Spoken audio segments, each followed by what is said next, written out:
اللہ کی سرتا و قدم شان ہے یہ، انسان ہی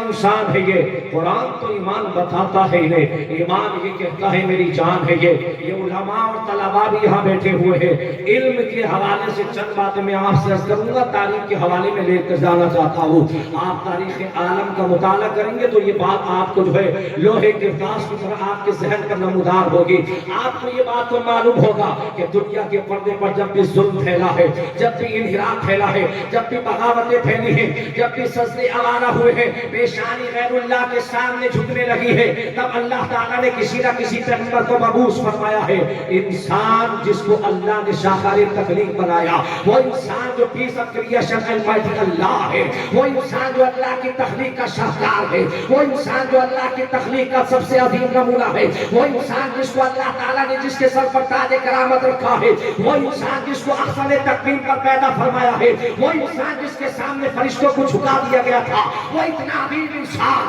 پتھروں کے سامنے جھکا ہوا تھا، درختوں کے سامنے جھکا ہوا تھا، شجر و حجر کے سامنے جھکا ہوا تھا۔ یہ انسان جب سویرے سویرے اٹھا اور اٹھتے ہوئے سورج کو دیکھتا، اپنی پیشانی سجدے میں رکھتا اور کہتا تو ہی میرا خدا ہے۔ یہ انسان جب رات کے اندھیرے کے اندر سورج غائب ہو جاتا اور چاند نکلتا تو اپنی پیشانی کو رکھتا، کہتا تو ہی میرا خدا ہے۔ یہ انسان جب ستاروں کے انجمن کو دیکھتا، اپنی پیشانی کو رکھتا، کہتا تو ہی میرا خدا ہے۔ جب یہ انسان کہکشاں کو چمکتے ہوئے دیکھتا، کہتا تو ہی میرا خدا ہے۔ یہی انسان جب شفق کے جمال کو دیکھتا تھا تو کہتا تو ہی میرا خدا ہے۔ یہی افق کے نور کو دیکھتا، کہتا تو ہی میرا خدا ہے۔ یہی انسان جب آبشار کے نغموں کو دیکھتا، کہتا تو ہی میرا خدا ہے۔ یہی انسان جب جبل شامخ کو دیکھتا، کہتا تو ہی میرا خدا ہے۔ جب یہی انسان مفاز دریاؤں کی روانی کو دیکھتا، کہتا تو ہی میرا خدا ہے۔ یہی انسان جب زمین کی پستی کو دیکھتا، کہتا تو ہی میرا خدا ہے۔ آسمان کی بلندی کو دیکھتا، کہتا تو ہی میرا خدا ہے۔ زمین کے کنکر سے لے کے آسمان کے سورج تک ہر چیز خدا بنی تھی، مگر یا رسول اللہ آپ کا کام ہے، آپ جلوگر ہوئے اور ایک خدا کا سجدہ دے کر ہماری پیشانی کو ہر ذلت سے عطا۔ ہم سے سجدہ نہیں مانگ سکتی ہے، وہ ایک سجدہ جسے تو گرا سمجھتا ہے ہزار سجدوں سے دیتا ہے آدمی کو نجات۔ وہ سجدہ جس سے روح زمین کانپ جاتی تھی، اسی کو آپ بروں میں رہا۔ وہ ایک سجدہ پیدا کر لیجئے، وہ ایک سجدہ، اسی ایک سجدے کا ذائقہ دینے کے لیے یہ محفل اور یہ انجمن اور یہ محفل پاک کو وجود میں لایا گیا ہے۔ وہ ایک سجدہ جسے تو گرا سمجھتا ہے ہزار سجدوں سے دیتی آدمی کو نجات۔ وہ جس سے روحیں کبھی زمین کانپ جاتی تھی، اسی کو آج ترستی ہے کہ برو محراب۔ یہ سحر جو کبھی فردا ہے کبھی ہے امراؤ، نہیں معلوم کہ ہوتی ہے کہاں سے پیدا۔ وہ سحر جس سے ترستا ہے شبستان وجود، ہوتی ہے بندہ مومن کی عطا سے پیدا۔ آج بھی اگر بندہ مومن کی عطا پیدا ہو جائے تو شبستان وجود لگ جائے گا اور کائنات کی طاقت تمہارے قدموں میں چھپ کے دکھا۔ شبستان وجود کو لگانے کے لیے بندہ مومن کی عطا کو پیدا کرنا ہوگا۔ اتنا عظیم ہے، اس کو جھکا دیا تھا پتھروں کے سامنے، اس کو جھکا دیا تھا درختوں کے سامنے، اس کو جھکا دیا تھا جانوروں کے سامنے، اس کو جھکا دیا گیا تھا زمین کے کنکروں کے سامنے، اس کو جھکا دیا گیا تھا آپ کے سامنے، گیا تھا سورج کے سامنے۔ دنیا میں سب سے زیادہ ہر دور میں سب سے زیادہ پوجا سورج کی ہوتی رہی ہے اور اس کا نظر آگ کو سمجھا جاتا تھا، اس لیے آگ کی بھی پوجا کی جاتی تھی۔ پورا یونان، پوری مغربی دنیا آگ کی پوجا کرتی تھی اور سورج کو بھی مانتی تھی۔ سرور کائنات صلی اللہ علیہ وسلم کو معراج پاک کا سفر کرایا گیا تھا۔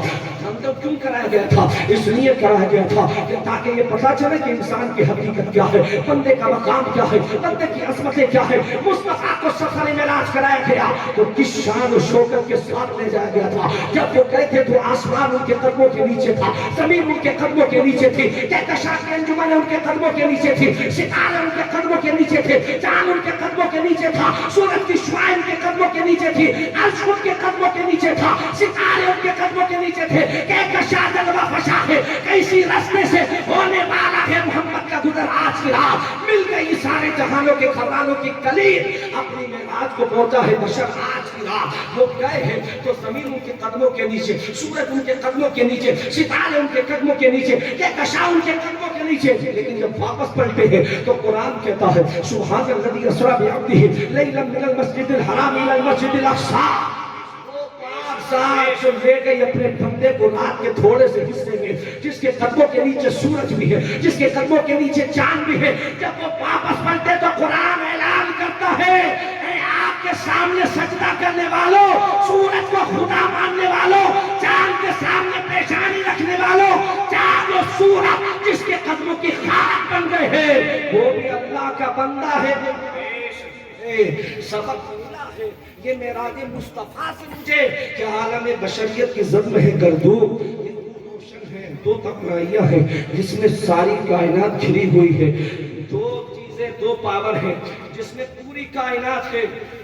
ایک کا نام ٹائم ہے دوسرے کا نام اسپیس ہے ہماری دستہ کی زبان میں کہے تو ایک کا نام زمان ہے ایک کا نام مکان ہے زمان و مکان کی وسعتوں سے کوئی چیز خالی نہیں ہے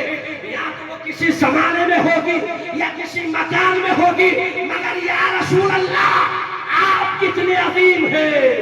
آپ اس وقت بھی تھے جب زمانہ نہیں تھا اور آپ اس وقت بھی ہوں گے جب زمانہ نہیں ہوگا آپ اس وقت بھی تھے جب مکان نہیں تھا اور آپ اس وقت بھی ہوں گے جب مکان نہیں ہوگا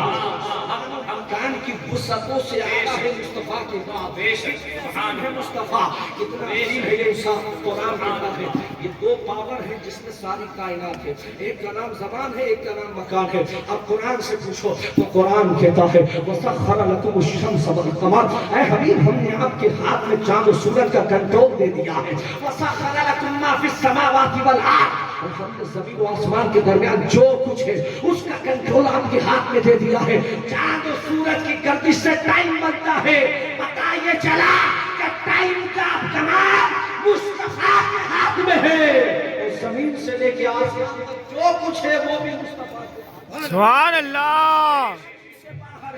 نہ زمان ان سے باہر ہے یہ پیغمبر اسلام سرور کائنات کی ذات ہے کہ زمانہ بھی مصطفیٰ کے ہاتھ میں ہے اور مکان بھی مصطفیٰ کے ہاتھ میں سبحان اللہ وہ جب چاہے جسے چاہے جہاں چاہے اسے مکان بھی عطا کرتے ہیں اسے زبان بھی عطا کرتے ہیں سبحان اللہ کنٹرول انہی کے ہاتھ میں ہے اس لیے اعلیٰ حضور تاج الشریعہ شیخ الاسلام والمسلمین فرماتے ہیں کہ اللہ نے میرے نبی کو اتنا اختیار دیا ہے فرماتے ہیں جہاں بانی عطا کرتے بڑی جنت عطا کرتے نبی مختار کل ہے جس کو جو چاہے عطا کرتے سبحان اللہ چلتی ہے وہ دم میں کیا سے کیا کرتے ہیں سبحان آسماں کر دے سورہ یاقوت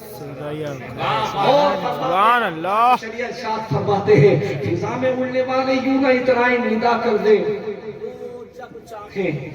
وہ جب چاہے جسے چاہے اسے فرما روا کر دے مجھے کیا فکر ہو اختر میرے یاور ہے وہ یاور بلاؤ کو جو میری خود گرفتارے بلا کر دے اللہ تعالیٰ نے ہمیں اور آپ کو عطا کیا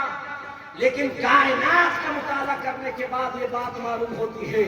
کہ اللہ نے جتنے بھی نبی بھیجے پیغمبر بھیجے رسول بھیجے اپنے وائسرایوں کو بھیجا جنہیں خلافت عرضی کا منصب دیا ان کو بھیجا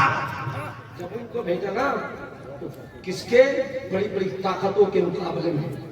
بڑے بڑے فرانا اور نمرودوں کے مقابلے میں کیسے بھیجا تنہا بھیجا بغیر مادی طاقت کے بھیجا بغیر زمین سلطنت کے بھیجا بغیر آبان و انصار کے بھیجا بغیر ملٹری کے بھیجا بغیر آرمی کے بھیجا وہ خدائے قدر و جبار وہ ذوالجلال والاکرام وہ مالک الملک زمین و آسمان کو پیدا کرنے والا حاکم و بادشاہ فرعون کو حکومت دیتا ہے نمرود کو تخت و تاج دیتا ہے اور اپنے نبی ابراہیم کو تنہا بھیجتا ہے موسیٰ کو تنہا بھیجتا ہے وہ سب کچھ دیا جا سکتا تھا جو فرعون کے پاس تھا وہ سب کچھ دیا جا سکتا تھا جو نمرود کے پاس میں تھا تنہا کیوں بھیجا کیا حکمت ہے تنہا اس لیے بھیجا گیا اگر جناب ابراہیم بھی کوئی بادشاہ ہوتے زمینی سلطنت ہوتی آبان و انصار ہوتے ملٹری ہوتی آرمی ہوتی اور اس کے بعد جا کر کہ نمرود و فرعون سے ٹکراؤ ہوتا اور جناب ابراہیم و موسیٰ کامیاب ہوتے تو دنیا کیا کہتی؟ دنیا یہ کہتی دو سپر پاور میں لڑائی ہوئی تھی، دو سپر پاور میں جنگ ہوئی تھی، دو سپر پاور میں مقابلہ ہوا تھا، ایک کامیاب ہوا دوسرا ناکام ہو گیا. جیسے کہ تاریخ عالم بادشاہوں کی جنگوں سے بھری ہوئی ہے، لیکن اللہ اپنے پیغمبروں کو تنہا بھیجتا ہے اور فرماتا تم جاؤ، اور جانے کے بعد جب فرعون تباہ ہوگا، نمرود تباہ ہوگا تو دنیا یہ کہے گی یہ طاقت کی کامیابی نہیں، یہ انصاف کی کامیابی ہے، یہ سچائی کی کامیابی ہے، یہ حقیقت کی کامیابی ہے، یہ اللہ کے کلمے کی کامیابی ہے، یہ پیغمبرانہ مشن. سبحان اللہ بھیجا گیا تھا. یاد رکھو اس نے تنہا ضرور بھیجا، محتاج بنا کر نہیں، مختار بنا ضرور بھیجا، محتاج بنا کر نہیں، مختار بنا کر بھیجا. اور ہر نبی کو اس کے زمانے کے اعتبار سے، اس کے زمانے کے چیلنجز کے اعتبار سے، ڈیمانڈز کے اعتبار سے، اس کے دور کے اعتبار سے، عصر کے اعتبار سے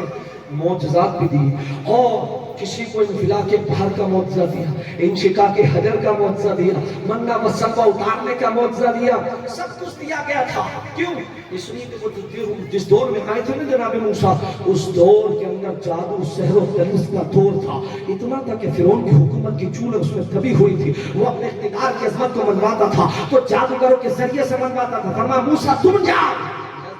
ڈالو، جب جادوگروں کے جادو فیل ہو جائیں گے فرعون خود بخود تباہ ہو جائے گا. دور آگے بڑھا، حضرت عیسیٰ علیہ السلام کا دور آیا. قرآن کہتا ہے اللہ نے ان کو احیاء موتا کا معجزہ دیا. وہ کہتے کن بسم اللہ، مردہ زندہ ہو جاتا. وہ اگر کسی اندھے کو کہتے اللہ آنکھیں دے دے تو آنکھوں میں نور آ جاتا. وہ اگر کسی برس کے مرے ہوئے کو، اس میں ڈوبے ہوئے مریض کو اگر کہتے ہاتھ لگا دے اللہ شفا عطا کر دیتا. احیاء موتا کا معجزہ. اور پھر اس شان کے ساتھ قرآن میں ہے وَأُبْرِئُ الْأَكْمَامَ وَالْأَبْرَصَ وَأُحْيِي الْمَوْتَى بِإِذْنِ اللَّهِ. یہ پیغمبر کی بولی ہے کہ احیاء موتا کا انتصاب اپنی طرف کرتا ہے، میں مردوں کو زندہ کرنے والا ہوں. اللہ ایسے دور میں جناب عیسیٰ کو یہ معجزہ دیا گیا تھا. کہ وہ کیوں دیا گیا تھا؟ اس لیے دیا گیا تھا کہ اس دور میں جس میں وہ جلوہ گر ہوئے تھے، اس سے پہلے یونان کا میڈیکل سائنس، یونان کا طب، کس کا یونان؟ ارسطو کا یونان، سقراط کا یونان، ابو سینا کا یونان، ارسطاطالیس کا یونان، جن کا دعویٰ یہ تھا کہ ہم نے دنیا کی ہر بیماری کا علاج تلاش کر لیا ہے سوائے ایک بیماری کے جس کا نام موت ہے. ہمارا ریسرچ جاری ہے اور جس کا علاج